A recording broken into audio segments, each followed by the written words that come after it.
Hello and welcome to my tutorial session today. I'll be discussing about gamma decay. So the learning goals for the lecture today is to define, draw and describe how gamma decays occur. Now, gamma decays usually follow two pathways. The first one's called electron capture and the other one's called positron decay. Before I move on to discussing the electron capture, this video will only focus on electron capture, but before I move on discussing that, let me go over a brief summary of the subatomic particles. So a neutron is a neutrally charged particle. So neutron is a neutrally charged particle that consists of two particles, namely proton, which has a positive 1 charge, and one electron has a negative 1 charge. So these two, if protons and electrons join together, we will form a neutrally charged particle known as neutrons. Now, so let's go on to the structure of an atom and see the location of the electrons, protons and neutrons. Basically, electrons live outside in the shells, and protons and neutrons, these two are subatomic particles that live inside the nucleus. So when electrons absorb energy from any source such as a heat source, sunlight, electromagnetic radiation, they get transferred from one shell to the other, from a lower state shell to a higher state shell. Okay, so the more the energy absorbed by an electron, the further it can travel outwards into the shells. So the process is like this: electrons take in energy, get excited, move very fast, start moving very fast, usually more than the normal amount they travel, and they get promoted to the shell outside of which they are currently living in. So electrons absorb energy and get promoted to higher energy levels, and when electrons go up on the energy scale, they become excited. So in an instant, in a second, electrons have to come back to the normal or the ground state where they started from. So the electron that was in the third shell, after it got excited, it is going to jump back to the second shell and then back to the first shell. In the process, it is going to release energy, the opposite process occupying when it went up. So the opposite process would be to release energy in the form of electromagnetic radiation. Now, there is a huge possibility, if the nucleus is big, if there is a lot of protons inside the nucleus has got a lot of attraction for electrons. So if the nucleus is big with a lot of protons, it will pull the electrons inside the nucleus.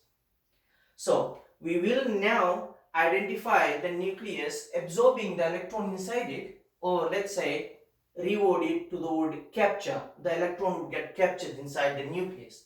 So the particle that actually captures the electron from the shells inside the nucleus is the proton. So as soon as electrons jump inside the nucleus, straight away, in an instant of a second, the protons grab hold of them, and once protons grab hold of an electron, it actually, what happens, the proton and the electron, the charges cancel and they turn into a neutron. So basically what will happen is that once an electron jumps inside the nucleus, one proton will get less in that element, because that proton, after joining with the electron, will change into a neutron. Now let's look at an example. We'll start with silicon. The atomic mass of silicon is 28 and atomic number is 14. Let's quickly look at the number of protons, electrons and neutrons inside it. So the atomic number, which happens to be the lower number all the time, it does not necessarily mean that the lower number goes at the bottom or at the top. The position does not really matter. The lower number is always the atomic number, which we will say is equal to the number of protons, so 14. And since silicon is a neutral atom, it will also have the same number of negative charges, which is the number of electrons, as 14 as well. And the number of neutrons is the number difference between the atomic number and the mass number. So the mass of an atom is everything inside the nucleus, and inside the nucleus only protons and neutrons live. If I know there are 14 protons, I get a number difference between 14 and 28. Basically subtracting 14 from 28, we get 14 back. So all the three particles are 14, 14 and 14. Now if an electron was to be pulled inside the silicon's nucleus, okay, if one more electron is going to be pulled inside the silicon's shell, so let's look at how is it going to affect the number of protons, electrons and neutrons. So as usual, I said this electron is going to join with one proton and both of them are going to cancel each other and form one neutron. So as soon as the electron jumps inside, we will have a reduction in the number of proton by 1, and the electron that jumped in, it is also going to get cancelled side by side with the proton. So the electron and proton number, both of them will reduce by 1. Okay, and the neutron number, since both of them will cancel and form a neutron, the neutron number will actually increase by 1. So I am expecting the element that is going to be formed when silicon absorbs the electron or captures the electron will be an element that is 1 lower on the proton number. So from 14, it will be element number 13 that is going to be formed. So on the periodic table, for an electron capture, whatever element we start off with, the product will be the element that appears before it, one step before it. Okay, so the numbers on the top and the bottom will actually match with the number on the top and the bottom with the product as well. Let's write an electron capture equation for silicon. The number on the top was 28, the number at the bottom was 14. Let's look at an electron. This is the reactant side, everything before the reactant. So the mass of an electron is 0. Electrons are 1848 times smaller than compared to a proton. So we'll say electrons have a negligible mass very close to 0. And the charge on each electron is a -1. The charge usually goes down here. So the mass on the top, charge at the bottom. So 28 plus a 0 on the top, the reactant side will give me the mass of the product, which happens to be 28. 28 plus 0 gives us 28. Let's look at the number at the bottom. 14 plus a -1, adding a -1 to 14 is the same as subtracting 1 from 14. So 14 minus 1 gets my 13. So once I get this 13, I look at the atomic number 13 from the periodic table, and if I look at element 13 on the periodic table, that happens to be aluminum. Now let's look at some of the things we predicted in the beginning. I said that the proton number will decrease by 1. This has actually happened. Proton tend from 14 down to 13, and this electron that jumps inside is going to get cancelled with the proton as well. So the electron is going to decrease by 1 as well, which happened to be changing from 14 down to 13 in aluminum. And lastly, I said that the number of neutrons is going to increase by 1. So if I add 1 to 14, I have 15 neutrons in aluminum. The number difference between 13 and 28, if I subtract 13 from 28, I end up with 15. So as expected, starting with the reactant, for an electron capture, proton and electron number, they reduce by 1. However, the neutron number increases by 1. So let's look at two practice problems.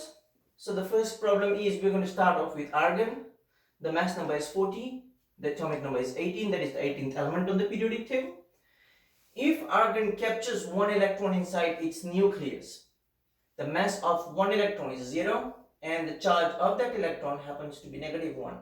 So the electron is going to go on the reactant side since it's going to be captured inside argon's nucleus. So let's look at the numbers on the top. 40 plus a 0 gets my 40 back. So my mass number would be 40. And at the bottom, 18 plus -1. So 18 plus -1, in other words, 18. You subtract 1 from 18, you left with 17. Okay, there you go. 40 and 17. So to find out which element has 17 number of protons is 17 in its nucleus, we look at the periodic table and try to classify which is the 17th element on the periodic table. And basically, if you look at the periodic table, the 17th element happens to be chlorine, capital C and a lowercase l, capital C and a lowercase l, chlorine. Okay, so we'll check the numbers again, the left versus the right, reactant versus the product. 40 plus a 0 gets my 40, and 80 plus a -1, 18 minus 1 gets my 17. I go back on the periodic table, check the 17th element, that happens to be chlorine.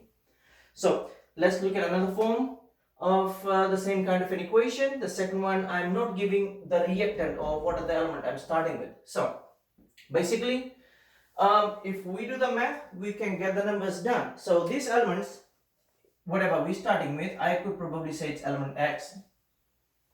The mass number on the top remains unchanged, so 0 plus the number of the mass number of this element is going to get me 12 back. So 0 plus a 12 gets me my 12 back, so that is 12. And the atomic number at the bottom, the number that I will subtract 1 with to get my 6 back. The number that I will subtract 1 with to get my 6, so the number that I will subtract 1 with to get 6 is 7. Okay, so with this 7, I know this atomic number 7 is 7 minus 1 gets me 6, so I can look on the periodic table and identify the 7th element on the periodic table, and the 7th element on the periodic table happens to be nitrogen. So all in all, let's check. The top, 12 plus 0 gets my 12 plus 12 on the right hand side, left hand side. 7 minus 1 gets me my 6. So some things to keep in mind, both the numbers, there is the top and the bottom, they should be additive and equal on both the sides.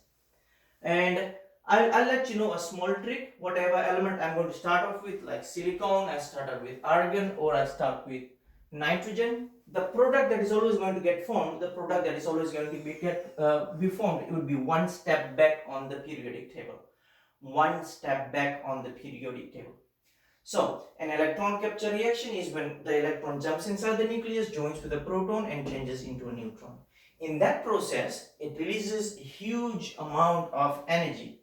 So let's go back and write down, it releases a huge amount of energy in the form of electromagnetic radiation, huge amount of energy in the form of electromagnetic radiation or gamma particle or gamma decay.